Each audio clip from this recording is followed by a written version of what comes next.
ඔයත් ජීවිතේ රඟපාන කෙනෙක්ද? එහෙම නැතිනම් ඇක්ටින් කරන කෙනෙක්ද? ඉතින් අද එපිසෝඩ් එකට එන්න කලින් මාතෘකාවට එන්න කලින් මම ඔයාගෙන් පුංචි ප්‍රශ්නයක් අහනවා. ඔයා ජීවත් වෙන්නේ ඔයාට ඕන නිසාද? එහෙම නැතිනම් වෙන කෙනෙක්ට ඕන නිසාද? කණ්ණාඩියකින් ඔයාගේ මූණ ඔයා දැක්කට ඔයාට විශ්වාස දෙයි ඔයාමයි කියලා. එහෙම නැතිනම් වෙන කෙනෙක්ද? අපි ජීවිතේ හැම වෙලාවෙම රඟපාන එක කරනවා. අපි හැමෝම ජීවිතේ ඇක්ටිං එහෙම නැතිනම් මෙන්න මේ කියන රඟපෑම සිද්ධ කරනවා. උදාහරණයක් වශයෙන් මම පුංචි උදාහරණ ටිකක් කියන්නම්. ඔයා පාසලේදී පාසල හිටපු කාලේදී ඔයා එක්තරා කැරක්ටර් එකක්. ඒ වගේම ඔයා යාළුවොත් එක්ක ඉන්නකොට තවත් කැරක්ටර් එකක්. මේක හාත්පසින්ම වෙනස් වෙනවා ඔයා සෝෂල් මීඩියා ප්ලැට්ෆෝම් වලට එනකොට.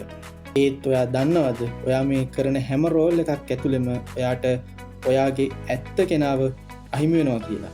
මනෝවිද්‍යාත්මකව මේකට කියනවා සෝෂල් මාක්ස් තියරි කියලා.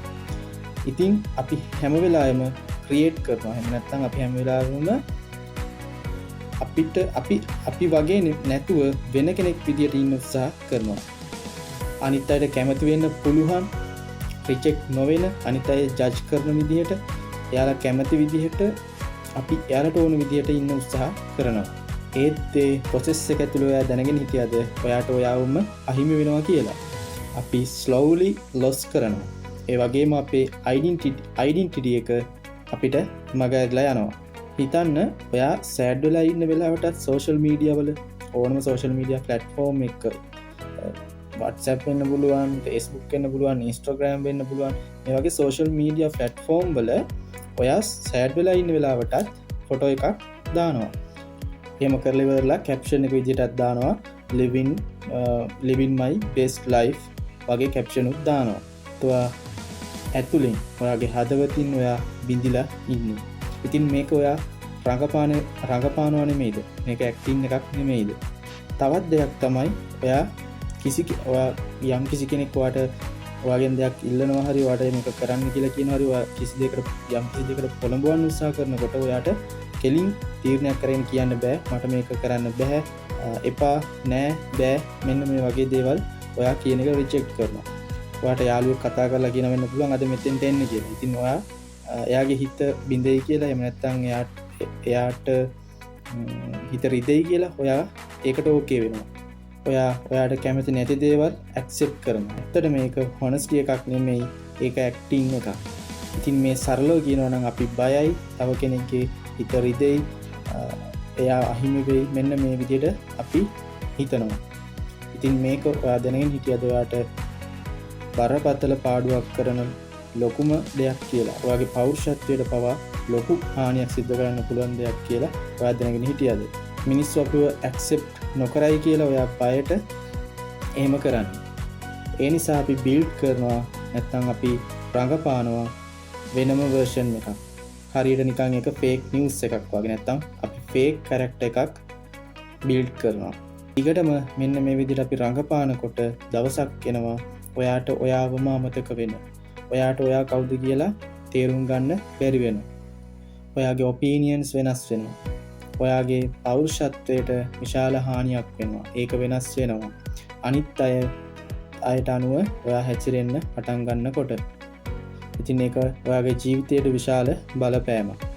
අද ලෝකේ මෙන්න මේ කියන ඇක්ටිං එක හොඳටම ක්‍රියාත්මක වෙන ලොකුම වේදිකාව තමයි සෝෂල් මීඩියා ප්ලැට්ෆෝම් කියලා කියන්නේ. හැමෝම පෙන්වන්නේ එයාලගේ හොඳ දේවල් විතරයි.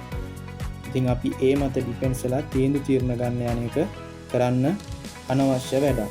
ඒ නිසා ඔයා සෝෂල් මීඩියා වල පෙන්වන දේවල් එක්ක ඔයා ඒවට කන්පෙයාර් කරන්න ගියොත් ඔයාට දවසක හිතෙනවා ඔයාගේ ලයිෆ් එක බෝරින්, ඔයා සාර්ථක නැහැ කියලා. ඉතින් ඔයා ලෝකෙට බොරු කරන්න කියලා හිතාගෙන රඟපාන්න අවශ්‍ය නැහැ. ඒකෙන් සිද්ධ වෙන්නේ ඔයාට ඔයාවම අහිමි වීම. ඒක තමයි අපිට ජීවිතයේ තියෙන ලොකුම ඩේන්ජර් කේස් එක බවට පත් වෙන්නේ. ඉතින් එහෙනම් අපි කතා කරේ මෙන්න මේ වගේ අපි අතින් වෙන වැරදි කිහිපයක් ගැන. ඉතින් මෙන්න මේ වැරදි වලට අපි මොකද්ද අපිට කරන්න තියෙන මේවට තියෙන සොලියුෂන් මොකක්ද කියලා අපි දැන් බලන්න ඕනේ. ඉතින් ප්‍රථමයෙන්ම ඔයාට ඔයා හොනස්ට වෙන්න, ඔයාට ඔයා කාරුණික වෙන්න, අනිත් අයත් එක්ක අනිත් අයට ඕන විදිහට එයාලට ඕන විදිහට කාරුණික වෙන්න යන්න එපා. ඉස්සෙල්ලාම ඔයාට ඕන විදිහට කාරුණික වෙන්න. දෙවෙනි එක තමයි ඔයාට අනවශ්‍ය දෙයක් නම්, ඔයාට යන්න හිතෙන්නේ නැති තැනක් නම් ඒකට ඔයා කෙලින්ම උත්තරයක් දෙන්න. මම ඒකට කැමති නැහැ කියලා, මට අවශ්‍ය නැහැ, මම ඒකට කැමති නැහැ. එතනින් එහාට ඒක සාධාරණීකරන්න යන්න අවශ්‍ය නැහැ. ඒකට හේතු කියන්න යන්න අවශ්‍ය නැහැ. මේක කන්න බැයි නම් කන්න බෑ, එච්චරයි. ආයි මොකටද මේ මෙහෙම අනම්මනම් ඒවා කියන්න යන්න අවශ්‍ය නැහැ. ඉතින් දෙවෙනි කාරණාව තමයි අන්න ඒක කෙලින්ම නෑ කියන්න, බෑ කියන්න, මට එපා කියන්න. ඒක හංගගෙන බයට තව කෙනෙක්ගේ හිත හදන්න කියලා හිතාගෙන ඔයා අකමැති දේවල් කරන්න යන්න එපා කොයිම වෙලාවකවත්. ඉතින් තුන්වෙනි සොලියුෂන් එක තමයි පුළුවන් තරම් තනියෙන් ඉන්න බලන්න. හතරවෙනි සොලියුෂන් එක තමයි ඔයා සෝෂල් මීඩියා වල ඉන්න කැරක්ටර්ස්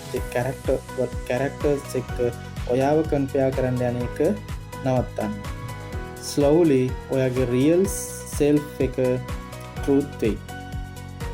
ඉතින් අවසානට එකම එක දෙයක් මතක තියාගන්න, ලෝකෙට ඉම්ප්‍රස් වෙන්න කියලා හිතාගෙන ෆේක් ලයිෆ් එක ජීවත් වෙන්න එපා.